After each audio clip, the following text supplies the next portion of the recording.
করতে পারে নাই। আমি নিজের ফিলিং এর কথাই বলতে পারি, গত 17 বছরে আমি দেশটাকে নিজের বলে ভাবতে পারি। আমার কাছে নিজেকে দ্বিতীয় শ্রেণীর নাগরিক মনে হয়েছে।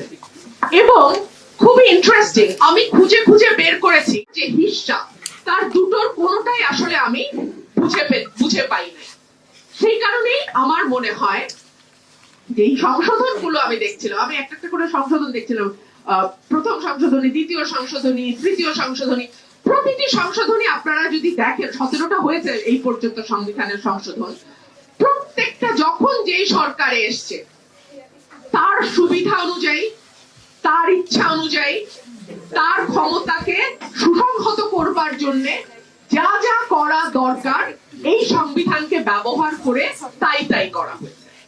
সেই কারণে সংবিধানটা না 17 কোটি মানুষের সংবিধান কোনোদিনও হয়ে উঠতে পারে না।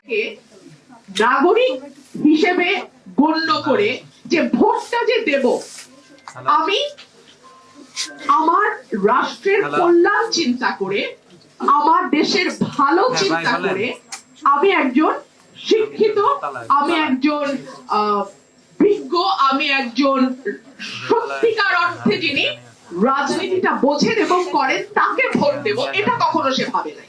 সে মনে করেছে আমার ক্ষমতা ওই একদিনই, আমি ভোট দিব, ওই একদিনই আমার ক্ষমতা, এটা আমি কিছু পয়সার বিনিময়ে দেই বা সিগারেট পান বিড়ির বিনিময়ে দেই, ওই একদিনই আমার যেটুকু পাওয়ার আমি ওই একদিনই পাবো, এরপরে আর 365 মতে আসতে পারে বলে আমরা দেখি নাই, এরকম নজির নাই।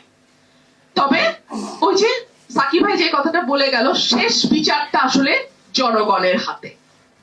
মানুষ যদি চায়, এটা আমাদের একটা বিরাট সম্ভাবনার দরজা খুলেছে 5ই অগস্ট। মানুষ যদি চায় এবং মানুষ যদি বিশ্বাস করা শুরু করে দেশটা আমার, রাষ্ট্রটা আমার, এই দেশটার মালিক আমি, সুতরাং দেশটি কিভাবে পরিচালিত হবে সেখানে আমারও কিছু বলবার আছে, সেই জায়গাটিতে যদি মানুষ সোচ্চার থাকে, শোরগোল করে,